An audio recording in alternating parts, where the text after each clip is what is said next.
Welcome, everyone. I'm Liz Taylor, ocean explorer, naturalist, and entrepreneur. I'm Sylvia Earle.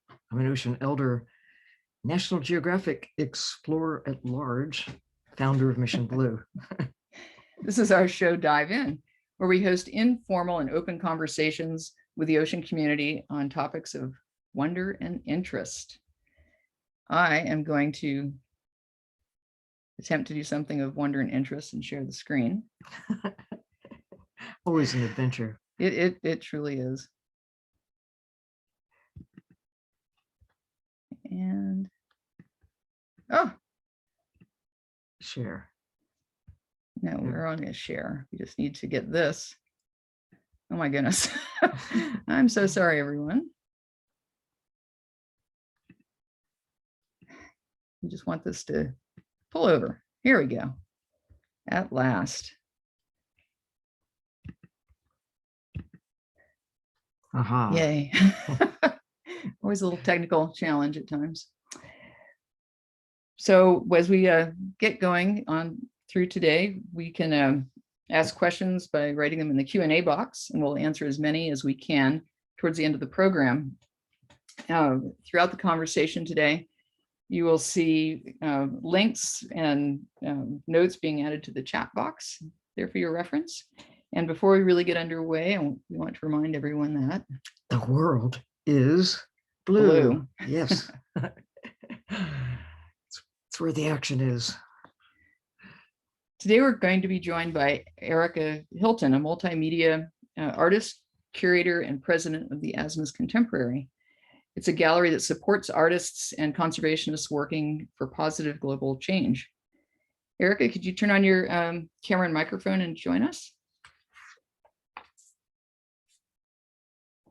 There she is. There she is. Hey, how are you? I think you still have to unmute. There we go. Yay. Hey. Hi, Liz. Hi, Sylvia. It's so nice to be here. Thank you so much for having me. Thank you for joining us.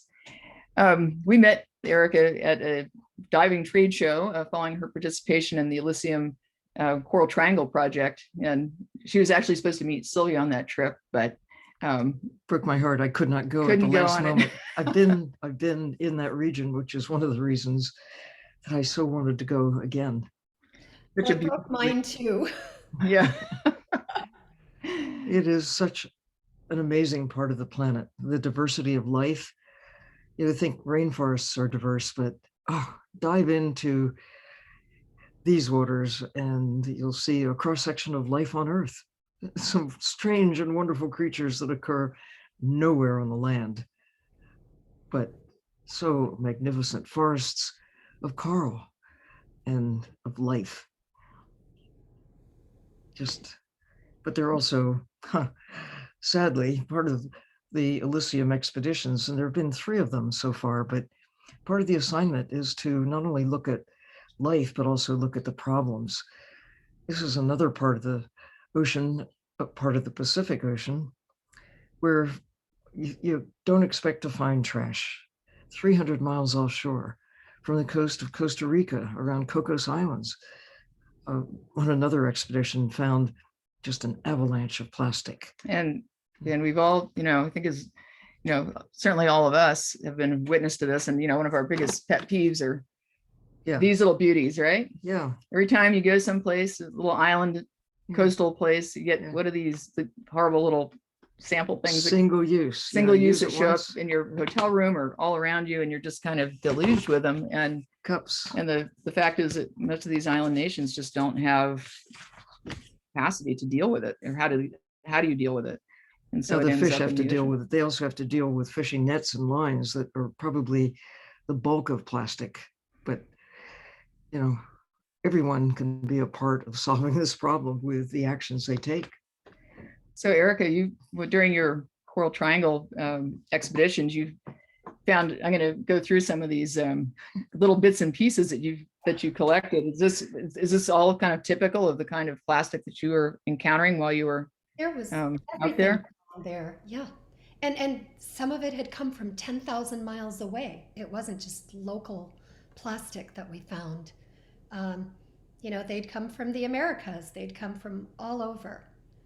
And But there were just little pieces there. And then we found a lot of microplastics as well. And even nanoplastics and micro turns to nano. and fishing gear too. That always tends to be Yes, we found fishing nets. We found a lot of things down there. I mean, it was very sad. I mean, this place is supposed to be one of the most pristine paradises on earth. And here we are. You were talking about the pet peeves of the little shampoos and all of those. Yeah. Mine is going into a restaurant and sitting down, ordering a glass of water, and having them put a straw in the water glass. right. It's like, why do I need a straw? I can drink out of a glass. Yeah. You can drink the water. I mean, Yeah. most people can just use their lips. So Yeah. And it's not even good for you, those straws. They make lines on your lips. yeah, Like smokers' lines, that's wrinkles. Yeah. gross. Maybe that'll help them to stop drinking with straws. But what inspired you to begin putting these kind of found objects into your works of art? Well, I've always loved the oceans, the seas. I was born on the Mediterranean coast of Turkey. I was born in my grandmother's house, and her house was maybe 1,000 feet from the Mediterranean. So until I was 6 years old, I grew up on the Mediterranean. And then we came to America, and one of my favorite drinks of choice is water. And I can tell you the difference between all the bottled waters, with all the different minerals from each one, whether it's spring water, whatever it is. And so my husband, who's from Germany, said to me one day, you're a really bad person. You're drinking bottled water and you're destroying the planet. We in Germany, we recycle. And I'm like, okay, fine. I'm going to save my bottles now, and I'm going to have them recycled, and I'm going to do an art project with it. And that's how it started. So I saved up these giant garbage bags full of bottled water that I had consumed. And it took me forever in Chicago to find a recycling company. I called the city of Chicago. They wouldn't give me the name of anyone. Wow. So strange. Finally, I was very nice and convinced someone to give me, I saw Lakeshore Recycling truck, a big garbage truck. And I chased it down and took a picture of the name and the phone number. And I called them. And then they said, well, we don't really recycle, we just pick it up.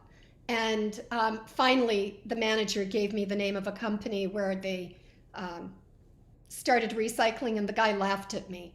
And he said, you really don't have to bring these trash bags full. We have millions and millions of pounds of plastic. We can give you anything you want. You want to do an art project? No problem. Wow. Yeah, it was sad. Yeah. And So that was in Missoula. yeah, and then this led you to doing kind of wild and crazy things like painting underwater. So how did you pull this off? All right, I think I drove Michael out crazy because we were in Missoula and we were only at like 9 meters. It wasn't that deep, but there was a very big current, and they were taking pictures. It was really nice. And there's a giant sea turtle behind me. I don't know if you see that. There. Yeah. Isn't that gorgeous? So I had all my equipment on, and I'm like, wait, no one's going to know it's me. So I started taking everything off and took off my mask, everything. And they were going crazy, going, you can't do that. And I'm like, yes, I can. I'm a swimmer. And I used to do triathlons years ago. And I love being underwater. And so they did keep the regulator, whenever I needed it. Was fine, yeah. Yeah. They were, yeah. They kept me alive. But and the paint didn't stick because I was using water soluble paints. So it just sort of becomes like sand basically. But I didn't want to use oil down there because I didn't want to damage, do any more damage than I could. So actually that picture was taken by Tyler Wang. I don't know if you know Tyler. and he made me look so good. I didn't look that good. When you're in the water, You you are, sort yeah. of look like a wet rat coming out. Yeah, exactly. But that was just something that I just wanted to try it and see Yeah, if it was possible. And I was very fortunate that he was able to capture the photograph. yeah, that's great.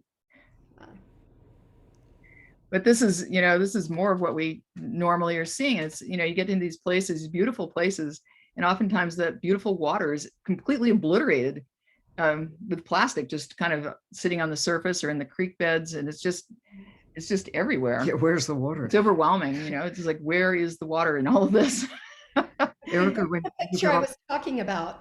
yeah, Sorry, I didn't mean to interrupt you, Sylvia. This was the beach at Ambon when we boarded the boat. yes, Yeah. that's what I was going to say. Just as you got off the boat, this is what you Yes. what you encountered. Right. It's just, Yeah. I mean, it really is interesting to dissect this in a way to kind of understand, like, where do these pieces come from, and to be able to trace them back to their origin. Return to sender. Yeah, I mean, there are some projects that are doing that, and like the Literati um, project, where you can take pictures of trash and plastic in particular that you encounter, and post it, so that there's some hope of spurring some corporate Yeah, consciousness. there's a move to try to get fishing gear marked so that when it is lost, you can identify where did it come from. Lost or tossed sometimes seems more convenient to let fishing gear just go back into the ocean rather than retrieving it, because these plastic materials, one of their attractive features is they're relatively inexpensive. And so it's convenient to just let them go, whether it's a fishing net or a line or a plastic cup or bottle or whatever. I have a friend in Istanbul who creates sculptures from all the different colored fishing nets Mm, that are really beautiful. She collects them wherever she finds them, and she creates these beautiful sculptures. But the idea is to make the art look beautiful, but it's a message.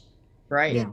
is trying to bring up the conversation, which is what we're doing right now. I mean, Right. it's not just, oh, I found a really cool material to do a piece of art with. It's not about that. It's Right. Right. about communication. It's about bringing the message and trying to make people understand what it is that Right. material really is. It's oil. It's not just a pretty clear piece of plastic. It's made of something that is detrimental to our oceans and our lives. Right. It's an oil spill. It is. It's an oil spill of a different kind. It really You know, the is. one the one thing that, when you're looking at this image, every single piece of plastic in this image arrived there through a series of human hands. Mhm. From and by the one hopeful story is that um, by that same methodology, it can be removed. But just piece by piece and bit by bit, we just have to get on and do the work.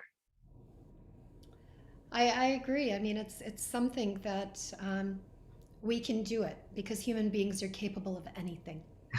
Like Right. what you were saying, Sylvia, if people can go to the moon, then we can go below the ocean, 7 miles, and we can map out um, the oceans. That really hit me when you were talking about that. We don't have a GPS system for the oceans. I can't like open up my iPhone if I'm diving somewhere and I get lost. I'm not going to know where to go. You have to go back to the bote Just that can connect with the GPS. right. If I don't go that Bubbles to far. the surface. That's all you can do. Yeah. I was chasing a manta when we were in Raja Ampat, and it was the first manta I had ever seen. And I'm like, oh my God, I'm in love. And I'm just, swimming along. And all of a sudden, I turned around and I'm like, ooh, I think I went too far. And I didn't do thousands of dives like everyone else on the boat. I was the newbie on the boat. I was the artist on board. I wasn't the professional diver who's logged 1,000 hours. So it was hard for me. And I happened to get seasick very easily. And so it was doubly hard for me, but I love being underwater so much. Of Yeah. course, when you're underwater, you don't get seasick. So I Right. just always get off the boat.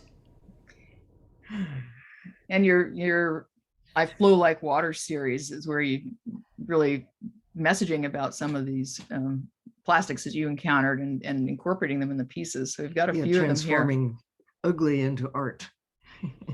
They really Well, are beautiful. hopefully, so that it's something that people will want to collect Mhm. and to have.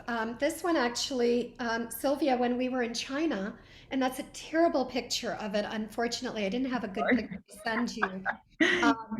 But when we were in China, this was one of the paintings that was in the exhibition, and it's called Heart of the Ocean. And so this was specifically painted for the Elysium exhibition. Well, you made it beautiful. Thank you. Thank you. This one's one of my favorites. It's called Tides. And this one is about the interconnection with everything in the universe, from the oceans to the stars. And my work, I did, when I first began painting, I did a series on nebulas, where stars are born, and realized that all of the elements that are in our bloodstream are the same elements that are in a star. And They're all stardust. exactly, exactly.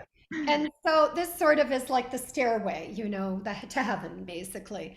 But I didn't name it that. It's called Tides because that was the name of my last show that I did at Brushwood Center, which is a wonderful art center where they focus on conservation. And see, the year before I had my show, Robert Redford and his wife, Billy Chagars Redford, did a show there called The Way of the Rain. And, of course, they are completely immersed in conservation in our environment. Yeah. So, yeah, those are little pieces of plastic on there. Yeah, it just really adds that, feel and texture and everything to the painting, and then to have it with that such an important message as well. Right. Yeah. Ugly into beautiful. This one actually is one of my favorite pieces. I think it was the fastest painting I ever did, like an action painting. And I used only two colors. And the two colors I used were a sapphire blue and a sage green.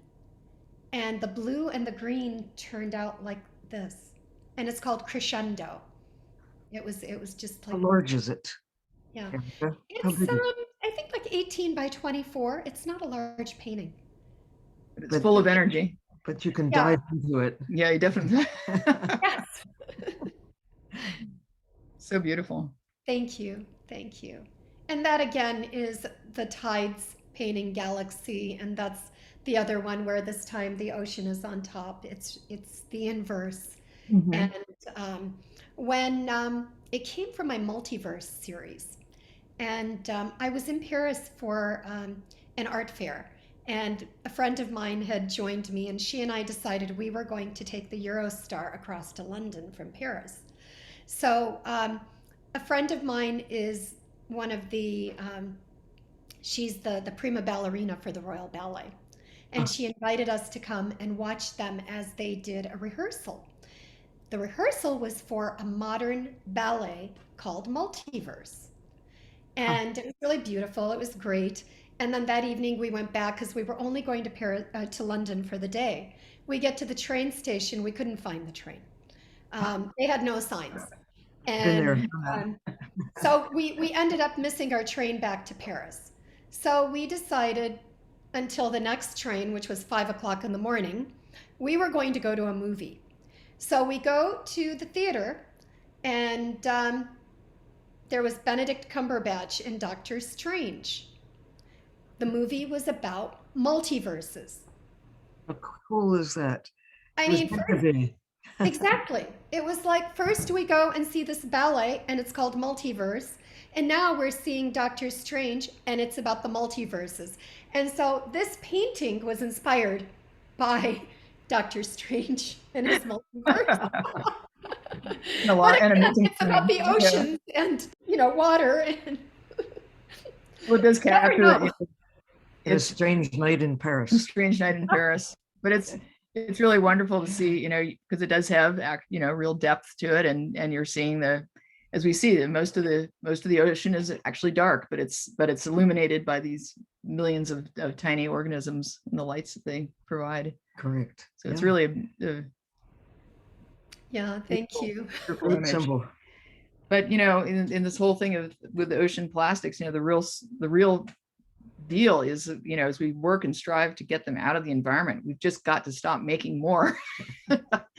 And wanted to make sure that everyone was aware of this situation that's happening right now in Sri Lanka.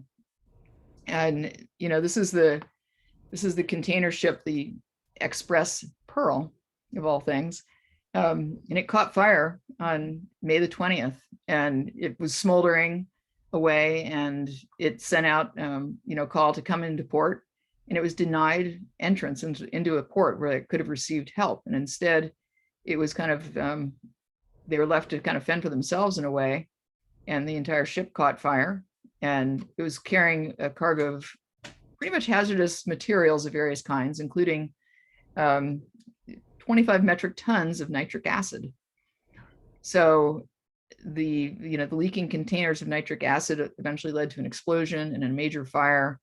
And the only upside is that the 25 seafarers on board were able to escape without being killed. But also on board were numerous containers of the plastic nurdles, which go into making new plastics. It's just little tiny bits of raw material. And here the Coast Guard valiantly trying to extinguish the fire so they could, they were really trying hard to tow this thing into any port they could after the fact, after they were denied entry to begin with. But this is the aftermath. These are all plastic nurdles. Looks like snow. It looks like, these guys are talking about, it looks like snowdrifts, exactly, on the beach. And they're all struggling to try to clean this stuff up. And I mean, after the fact. And this is, these are pristine beaches, just off the coast, offshore of Colombo. These little nurdles are around the world in beach sand, sometimes more nurdles than sands of grain, because this is not the only time that a cargo of these raw materials that turn into little plastic toys, toothbrushes, these little plastic bottles, it's the raw material that again gets reborn in thousands of different ways. Spoons, cups, it's just even the gloves and boots these guys are wearing. Yes, exactly. It's probably get recycled and not recycled, but Yeah. goes back into the ocean.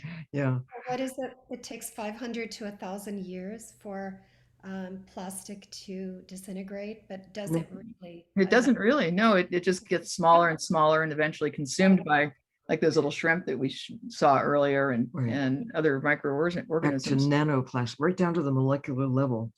These synthetic materials keep their integrity. They stay as plastic. Even when you can't see them, they're still in the air we breathe, the water we drink, and certainly out in the ocean as an enduring part of the 21st century. It just amazes me. I mean, when we talk about this with people, they don't know. Yeah. I think they're just not educated about it. They're like, oh, just one bottle or one straw or one. Yeah, what does it matter, container? It's not going to do anything. Yes, it is. But so much is invested in catching wildlife with plastic nets and lines and other gear that are still out there. Nets that were discarded back in the 1960s as ghost nets are still there, killing things. We see it oftentimes when we're called in to do an environmental survey of an old wreck to see if it's leaking oil or whatever it's doing, and so frequently you'll see that the entire ship wreck is covered in net, spider webs, and it just keeps killing the marine life that ventures near it. It's the real cost of fish on the menu is what's out there still. I mean, looking at your film Mission Blue, with the percentage of fish, that the large fish especially, that's left in the ocean. I mean, it's frightening. We're too Yeah. good at catching them We really are. and not good enough about looking at the consequences of how we catch them. I Mm. mean, fish don't stand a chance anymore. We become, these are not these handmade nets that Or made of hemp or something jute that or something like degrades that degrades. and have only taken a small number of animals out of the ocean, mostly to really be consumed instead of turned into products of various sorts with this huge bycatch. It's just, it's if people really understood this is not the old school type of fishing 1,000 years ago or 100 years ago or even 50 years ago. It's the large scale extraction of wildlife using technologies that didn't exist when I was a kid and materials that didn't exist when I was a kid either, I mean, including nurdles. these nurdles, I mean, you can just, Nurdles, I mean, what a word. I know, right? It's It's a like new who word. came up It with it? didn't exist when I was a kid. Yeah, if you go back and look at an old dictionary, there's no such word. No, But no. but this is, I mean, this just shows you how pervasive it is in the environment. I mean, this is just a wave of it coming on shore. Well, a friend of mine is a biochemist, and during the Exxon oil spill, the Deepwater Horizon oil spill, she was down there, and she actually invented a solution that will disintegrate the oil and turn it into food for marine life. Hmm.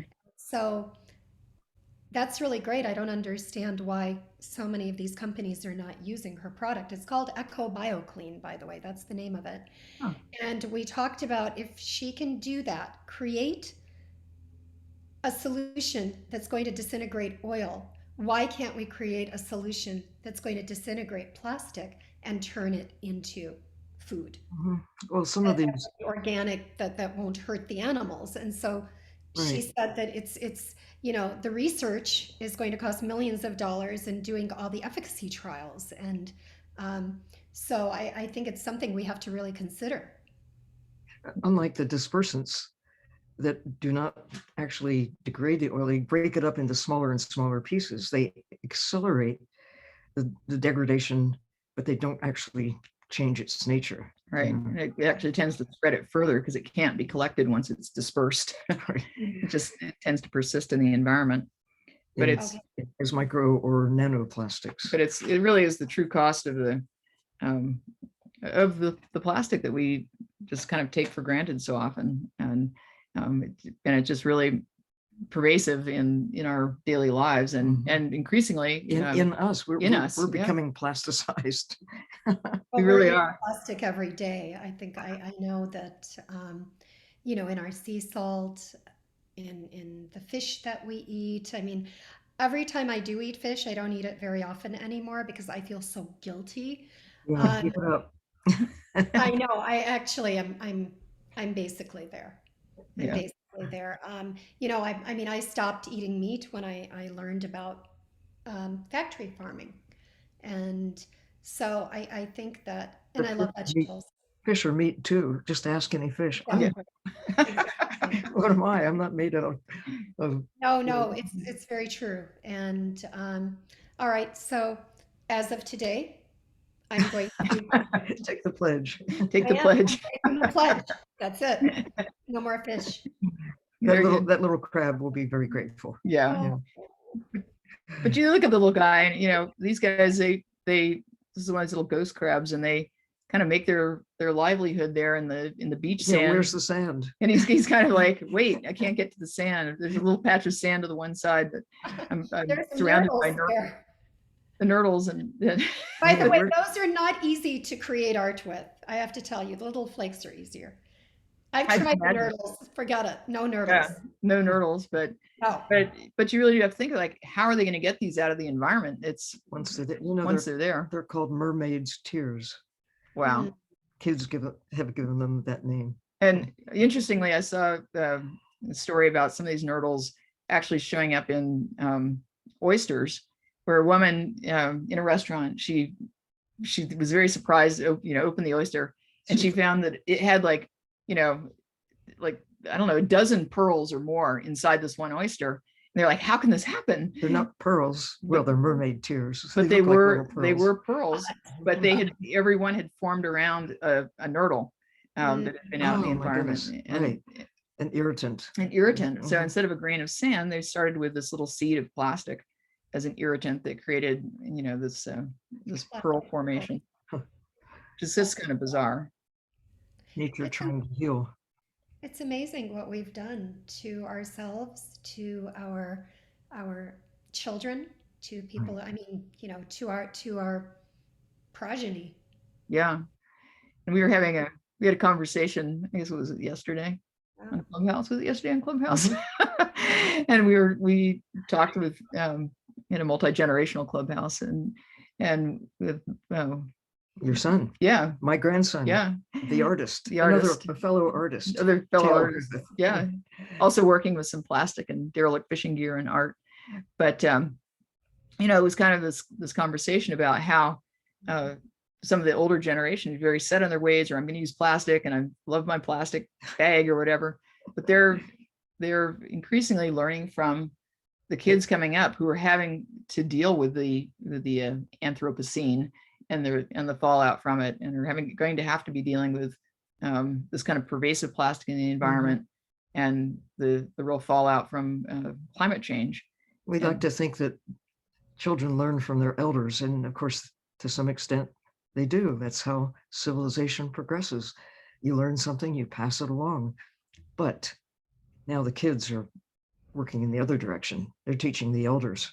They are. Pretty exciting. They are. I love it when I to your point earlier, and you go to a restaurant and somebody brings you the straw and the glass of water, and I've seen some kids just like completely rise up from the table and like throw the straw. Like, I love it. There's a cafe next door to my gallery, and she's wonderful. Has you know, great food, great drinks, and I went over there one day. I ordered some juice and said to her, I don't want a straw, because she puts a straw on everything.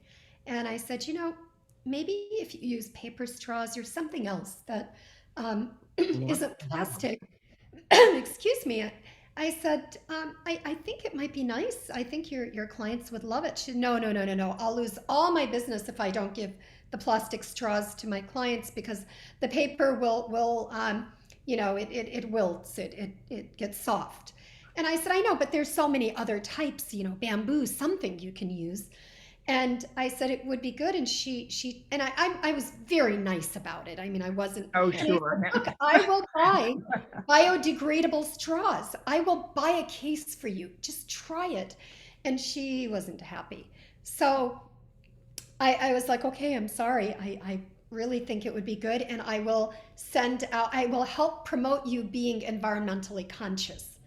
And so she was like, I don't care. So then the clubhouse where we live,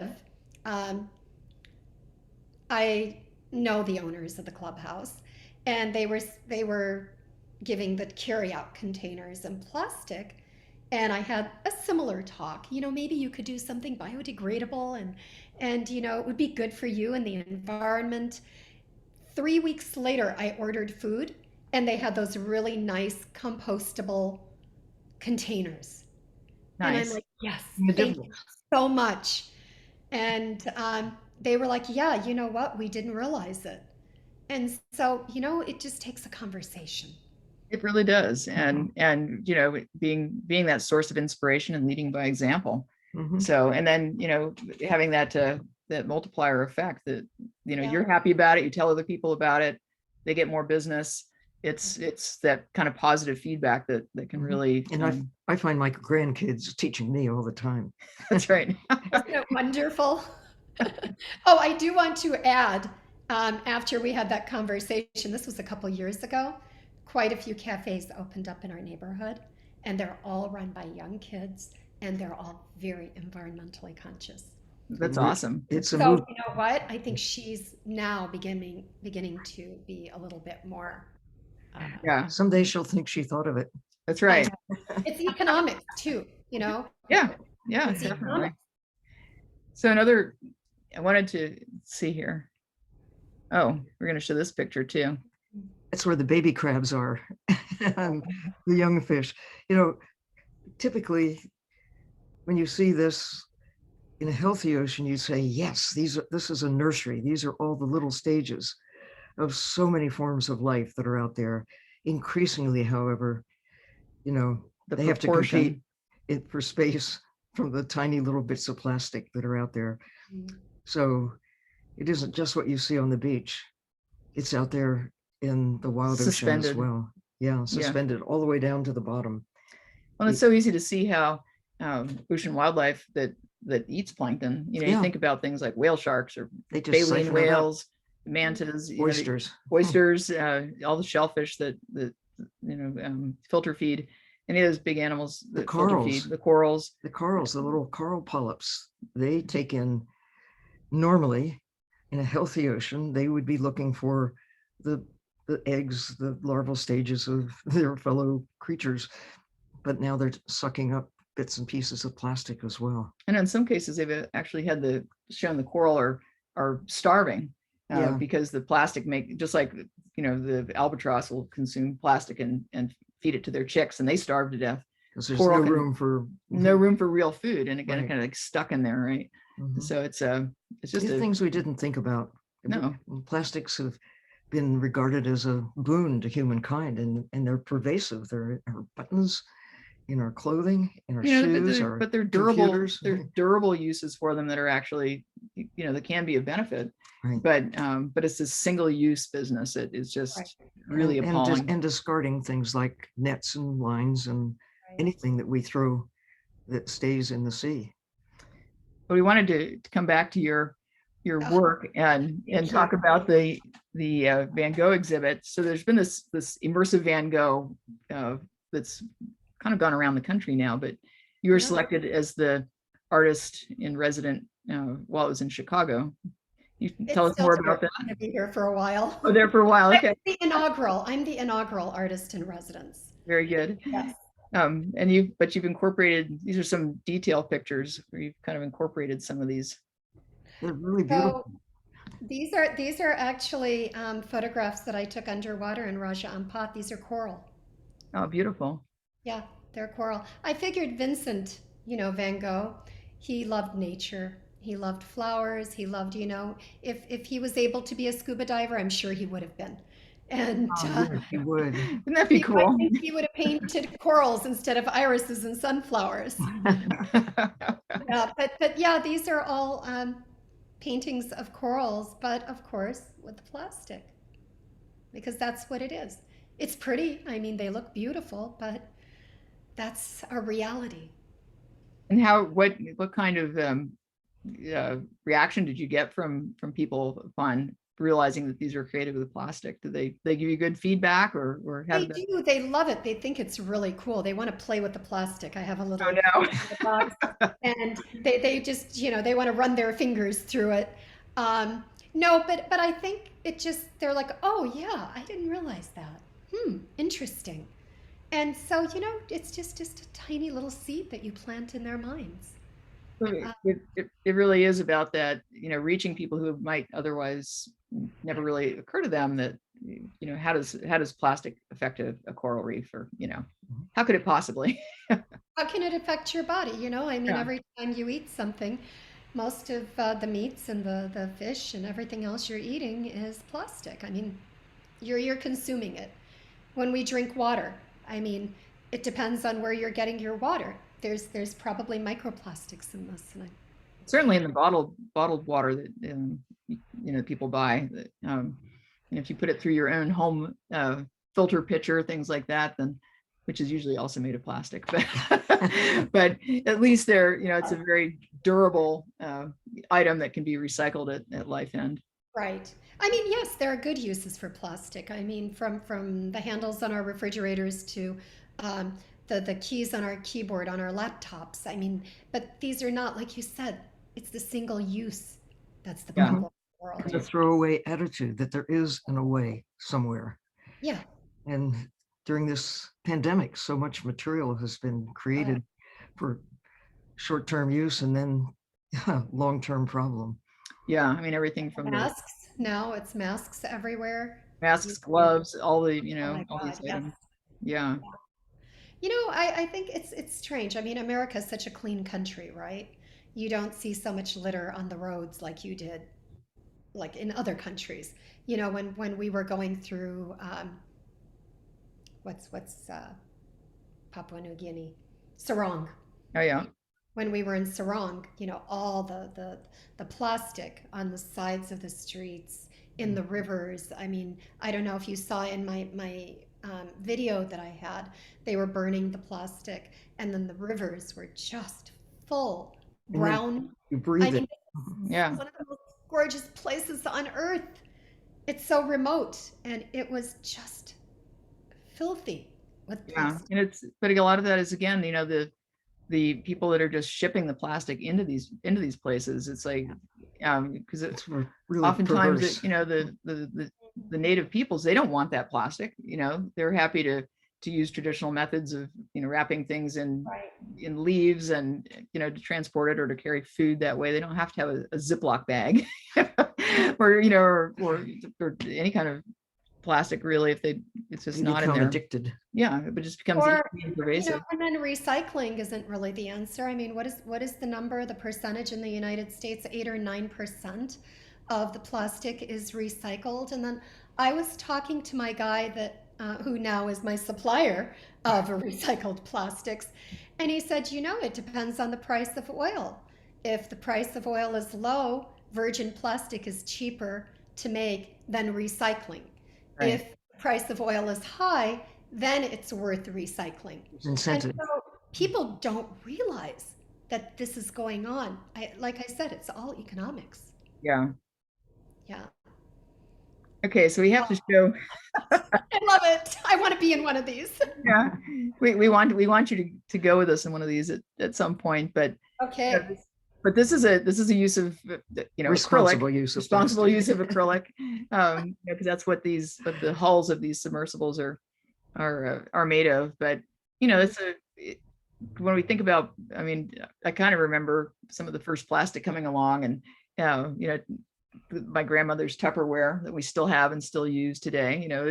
It's old plastic. It's It doesn't decades go old. away. It doesn't go away, but it's still very functional. And the same with in a use of acrylic like this. These have a kind of a typical lifespan of at least 20 years in service, and then they You have can the be. ultimate salad bowl. Yeah, but you can, you can use them for other things. And I'd love one day, to, say 20 plus years from now, we'll get you to incorporate one of these spheres into a work of art. I will. I will. I just want to go down with you in one of these and just, Yeah. the first time that I got my scuba diving certification in Nassau, and then I went to Saba, the in the Caribbean, and it was a marine park, and it was the first time that I had seen the colors of the corals and the different colors of fish, and I'm like, oh my God, this is like being in outer space, but with with beautiful colors, and just it And was so joyful. you actually get to see more fish, bigger fish, greater diversity of all forms of life. If you let just leave them, let them be. Don't kill Yeah, them. yeah. I mean, I you know, if I have to choose between going out into outer space and, trying to come near a star, or going underwater and seeing the life that's, the civilizations Right. of Right. of I mean, I'm speechless Yeah. when I think about the beauty of it, the poetry of it. And so thank you so much for sharing this, Sylvia, Liz. I can't thank you enough for allowing me to talk about my passion. Well, I really appreciate it. having you here and hearing your passion, and just to know that you are inspiring people to care, and Thank everyone has something special about themselves that if they just do as you are doing, use that talent, use that special thing that makes you you to make a difference. Thank you. It's funny. We talk about um, there's always this struggle, this pull between people who care about the environment and people who care about finance. Mhm. And I have both right brain, left brain working. I think the two of you are similar. You're very creative in what you do, but you also understand business. And we think about, oh my God, it's all politics, which a lot of it is politics. And I thought, I'm so tired of this. I want to start a political party that's called the Conscious Capitalist Party, Okay. where we make money and do the things that need to be done economically to take care of our families, to do whatever it takes, but do it consciously Right. and do it with taking care of our earth, because the more money we put into it, the more money, or the safer, the better it's going to be if we do the right thing. We also have to account for nature properly. Right. Right now, fish, when they're swimming in the ocean, have an accounting base of 0. They're regarded as free goods. Come on, a dead fish can't be worth more than a live fish, but that's the way. It's only when they're dead that they're valued.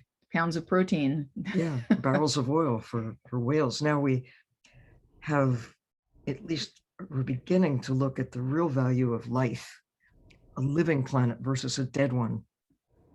We can start from scratch on Mars, but we have a much better chance of a long and prosperous future if we look at this planet and really understand the value of a living system versus clear cutting the trees so we can plant dead things like roads.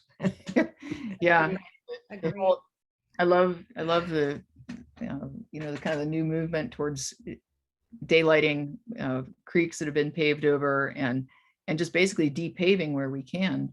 Because every time we're paving the earth, we're smothering the earth and disrupting the water cycle, and just creating so many problems for ourselves that if we just account for living planet and the real economics of it. What is your life worth? You can have an insurance company value of your life, but there's also the ethics of a planet that works in your favor, that we have a home populated with the diversity of life that really makes our existence possible. It's just a new appreciation for what you should know from the time you're born, that we need this living planet. We can't just convert everything into a product and still have a planet that works. Absolutely. That's very true. So the year before last year, I always forget. It's 2 years ago, not last year. I was in Zurich for astrophysics festival, because I'm sort of a science nerd myself. People don't realize that I love this stuff. Art and science. Okay, so we're gonna go in that submersible together. Yes. And so I'm there, and there are all these Apollo 11 astronauts there, and there were all these scientists who had Nobel Prize winners, all these really cool people. And I'm listening to, and I won't name which Apollo 11 astronaut said this, but he was one of the first ones to land on the moon. Okay. And he said, okay, so he said in the press conference, we really need to colonize Mars. We've just destroyed the Earth. And so we really need to go to another planet. And I looked like, are you serious? So Brian May was there, from Queen. He started the astrophysics festival. It's called Starmus, Star Music. Yeah. And Brian Eno was there. I don't know if you remember about Brian Eno. He was Roxy Music. Really cool dude. He and I have the same birthday.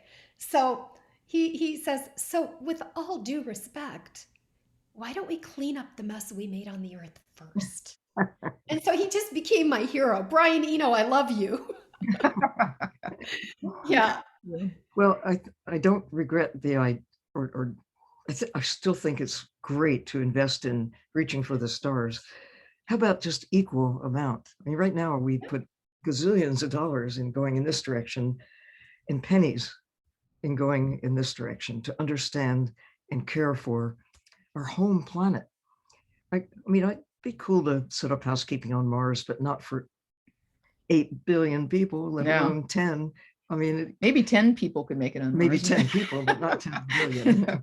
I don't know. I think I'm too earthbound or waterbound. Yeah. I need the colors. I like blues and greens and I love color. I don't know about Mars. It makes Red. brown.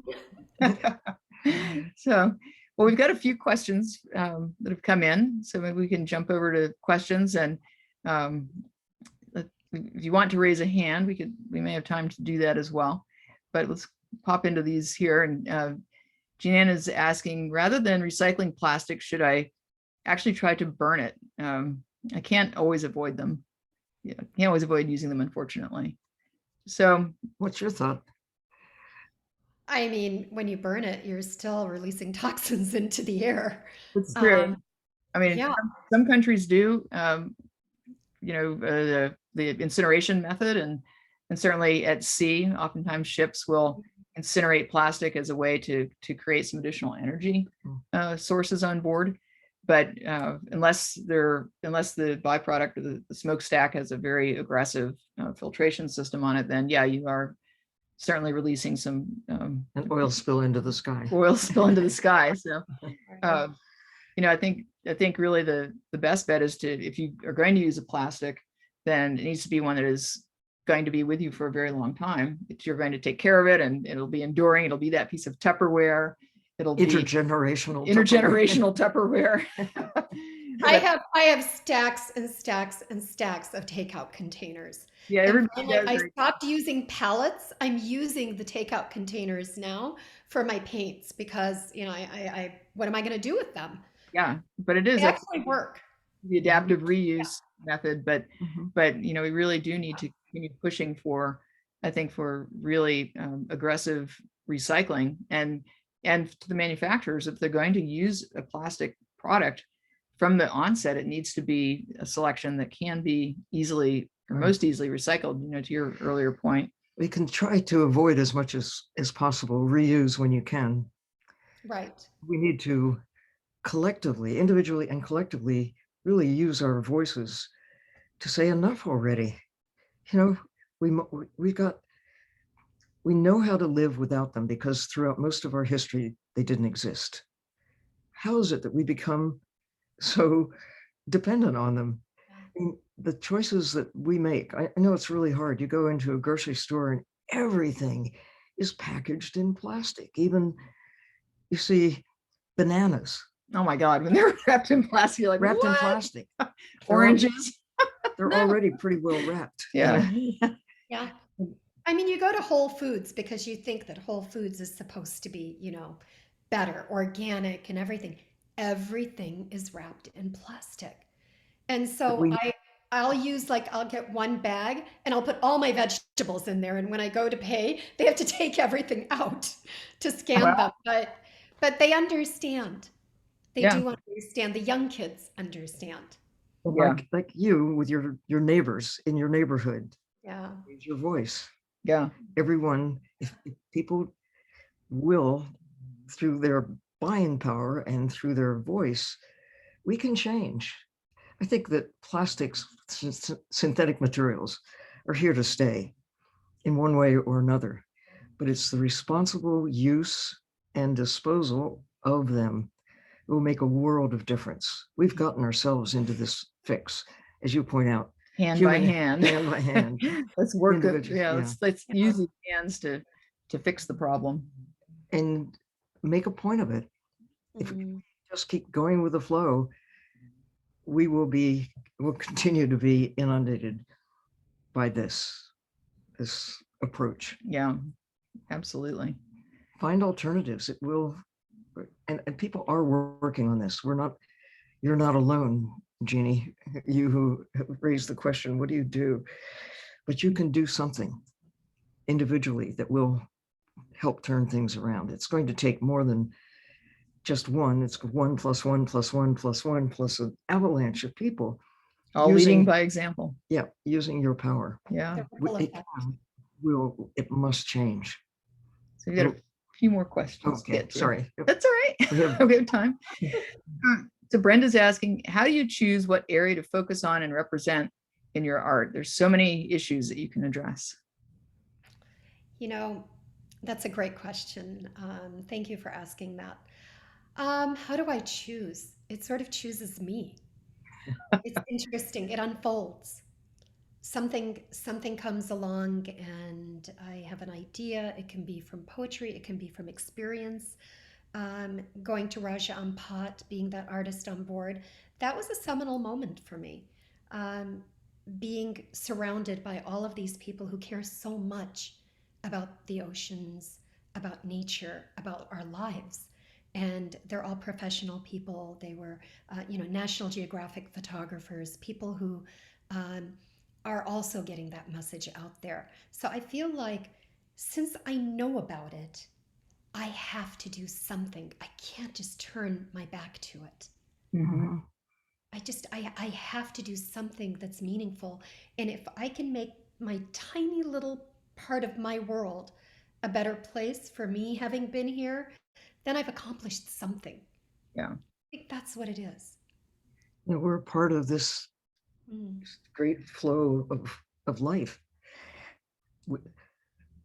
Benefiting from those who've gone before, and if we do it right, we'll benefit those who follow us. So Absolutely. it's a continuum.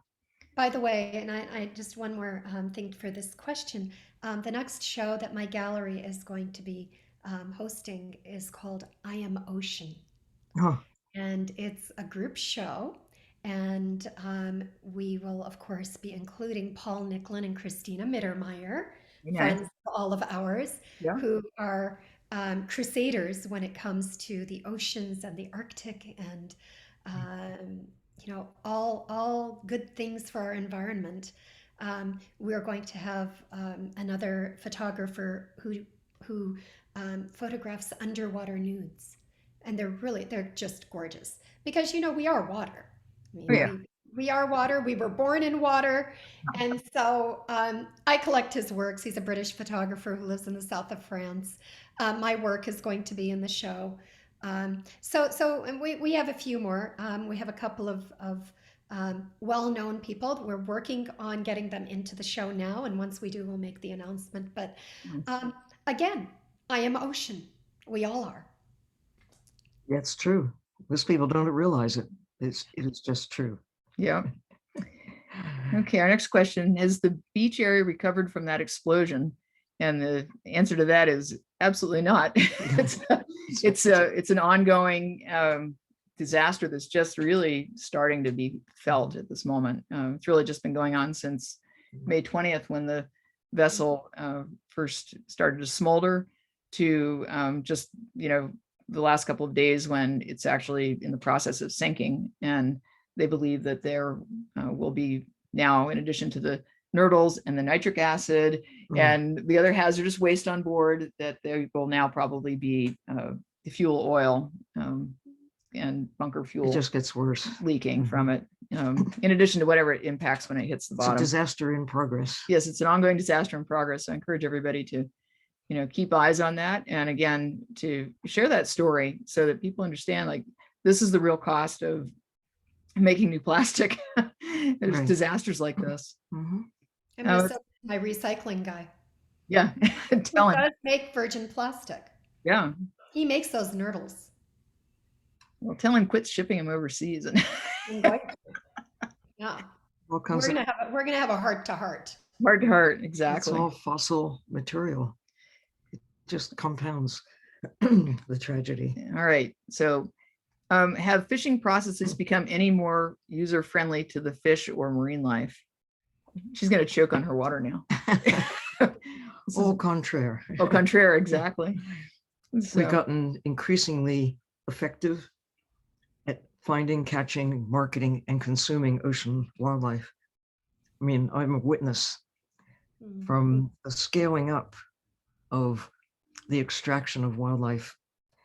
As one kind of creature is diminished, we found deeper places further removed from coastal regions, like Antarctica. And no one had even seen the continent of Antarctica until 200 years ago. And as soon as the Antarctic Ocean and the continent became accessible, we began to methodically, one after another, a kind of creature, from seals to birds to whales and now fish and krill. I mean, you diminish one to a point where it's no longer commercially profitable, or because people begin to see creatures with new eyes, new affection, like whales. But fish are, if anything, they're being extracted using new methods that are better at finding them, using sonar and other techniques developed for wartime, finding submarines and other things, and for scientific mapping and such. We've gotten really good at finding things in the ocean, including fish, and getting further and further offshore. I mean, until motorized vessels got really good at traveling far distances, and weather reports that made it safer and safer to go further and further offshore to find, and then sonar to see where they are underwater. And then before refrigeration or new means of transport, so that on an aircraft, a fish can be caught off Boston in the same day, virtually within 24 hours, be in a market across the other side of the world. Talk about a carbon footprint. Yeah. That's crazy. Right. So, and new materials, new methods of, I mean, they're now nets that are so large. They're the symbol, the example just used, you line up like a dozen 747 aircraft, or the newer Dreamliners, put them up in a row. The big mouth of a trawler scraping the ocean floor, capturing whatever is in its path, is that large. The width of that many large aircraft. And it's a wonder that there are any fish left in the ocean when you consider how aggressively we have tried to find them, catch them, kill them, market them. And then that's not to say that some people in some communities, in some island countries and coastal areas in particular, have a long history of being reliant on the ocean wildlife as a source of food.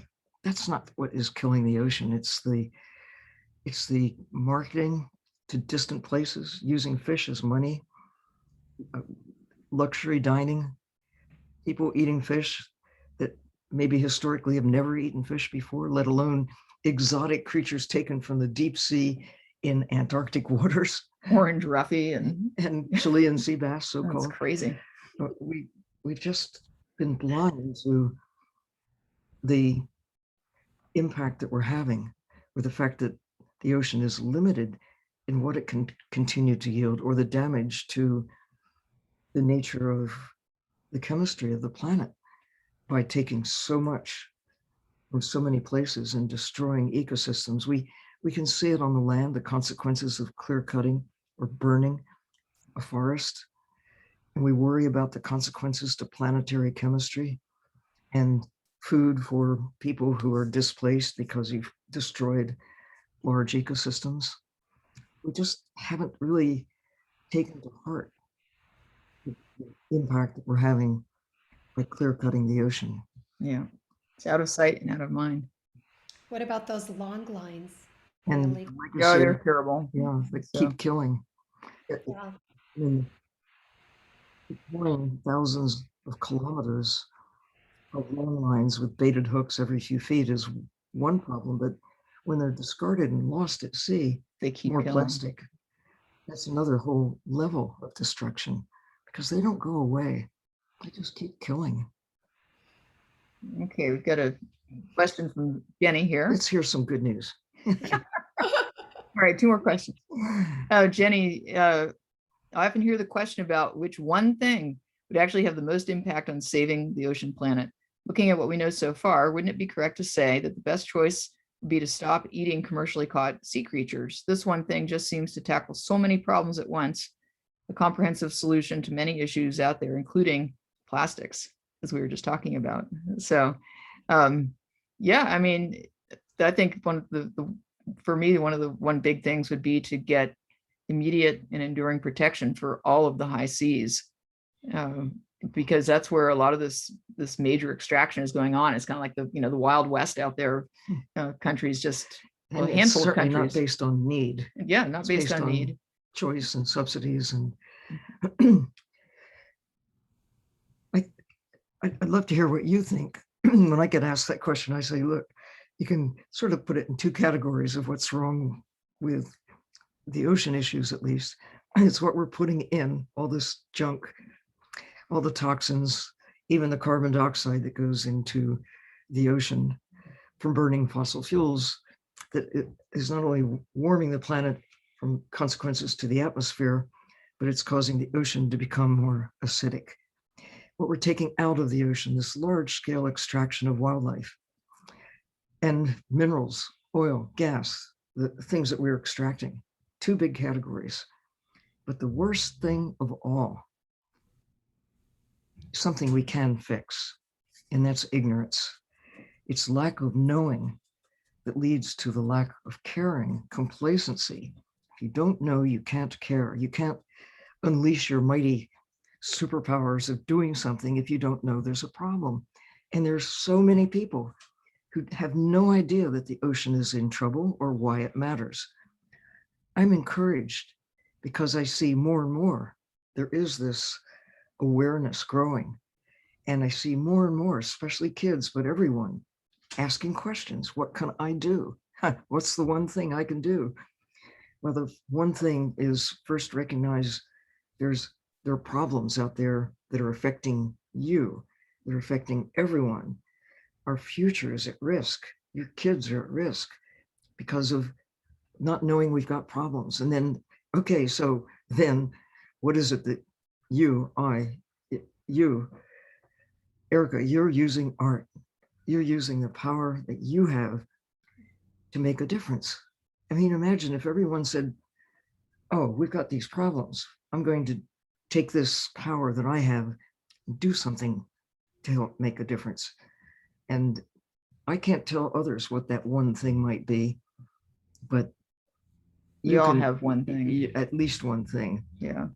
Arica, what about you? You know, I always tell people, they're like, well, you're an artist and, I'm an accountant or I'm something. And it's like everyone has it within them. Everyone has some kind of artistic expression within their hearts, their minds, their souls. And it doesn't have to be what I do or what you do. It can be anything that makes them feel vital and alive. And the way to feel vital is to do something vital, not just exist, not just wake up in the morning, brush your teeth, go to the bathroom, eat, etc., but to do something that has meaning to you, not just survival. We're beyond that.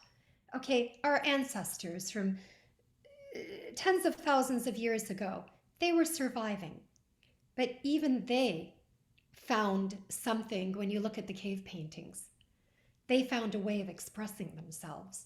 And so if everyone finds that artist within them, whatever it may be, they can sing, they can write, they can ride a bicycle, they can be an athlete, they can be a gardener, they can plant flowers, seeds, something, anything. I think that human beings are so capable. If like we said, if we can send a man to the moon, there isn't anything we can't do. And we are at the top of the food chain. Look at us. I mean, we're the ones eating everything around us. And we're whether it's killing those poor sharks for their fins and throwing them back into the water or stealing families of fish out of the oceans, or not just the oceans, but the factory farms. What we are allowing to happen to cows and pigs and lambs and everything else. And I remember the first time I saw a PETA film about a factory farm. That was the day I stopped eating meat. I couldn't do it anymore. And I said, okay, I'm going to be a pescatarian. I can eat fish. Well, now I can't even do that. However, when I feel the healthiest is when I eat vegetables, to be honest with you, and fruits. Mhm. It's when I feel the best because I can't drink alcohol. I can't drink anything with caffeine. My body doesn't metabolize it. There's something, I don't know what's wrong with me. But the one thing that I do know is what makes me feel good is healthy food that isn't hurting a live being. And somebody is like, well, aren't vegetables, live? Okay, I mean, it's like, how far do you go? Right. Um, and so as far as eating fish, I've been eating sardines and I've been eating things like that, trying not to um, eat the other fish. But you're right. You're right. I'm a hypocrite if I do that. No, it's true. It's true. And I think many of us are hypocrites in one way or another. I think we all are in some way. And I have to look at myself and go, hey, if I'm going to talk the talk, I have to walk the talk. Yeah. Yep. And if I And I think don't do that, then I'm a hypocrite. And so here we are. Um, yeah, so. It doesn't have to be all change all at once, but just making incremental change. Well, the And sooner the and better. the sooner the better. Next yeah, 10 that's years, very true. most important. Okay, And so we Yeah, can we're one do more it. question. We can do it. We can do anything because We human can beings move are from where we magical. are to get to a better place for sure. okay. This is going to be our last question from Janice. What about the medical industry items that are being used during this pandemic? Hmm. Could you make some art from the masks, the needles, etc.? Whoa, there's a challenge. That is a challenge. I was in the hospital 2 months ago with COVID. Oh dear. You I were? had COVID. Yeah. Oh my Yeah. goodness. Everyone, we all got it. I don't know how it happened. And so I have recovered. As a matter of fact, I was so excited that a few weeks ago we were down in Florida and I swam. I started swimming because when I was in the hospital, all I could think of was I want to put my feet in the water. Huh. I want to be in the Caribbean. I want to be in a swimming pool. I want to swim. And 3 weeks ago, I was able to do that. I started with 10 laps, 20, 30, 50, and I finally got to swimming half a mile. Now, going back to, yes, that was the day, it was on my birthday too. Nice. It was on my birthday, and that's all I wanted to do on my birthday was swim. And going back to the pandemic and the masks and all the needles and everything, yes, I could do something with that. I think I just wanted to not think about it, to be honest with you, and recover from it. And I feel very recovered right now. Um, I just went to my pulmonologist. I never had a pulmonologist before. This is new. He was from the hospital. I didn't know what a pulmonologist was. And he said that I can breathe just fine. And I said, yeah, I went swimming. And he's like, good, you're golden. But every time I turn around, I see a mask on the street. Yeah. I see it everywhere. And yes, they can be picked up. They need to be picked up, and something needs to be done with them. But what needs to be done is stop getting sick. Try to be as healthy as you can. I know that sounds crazy to say that, but I think for me, I think one of the reasons that I had it worse than anyone else was because I'm type A, so I don't sleep. I was sleeping like 3 hours a night, and I was stressed because I had so many projects I was doing at one time, and I don't know. I'm not a doctor, so I don't know. Some people it affects worse than others, but I think that I recovered quickly. I mean, it was some people have it longer, but it's because a lot of them don't take care of themselves.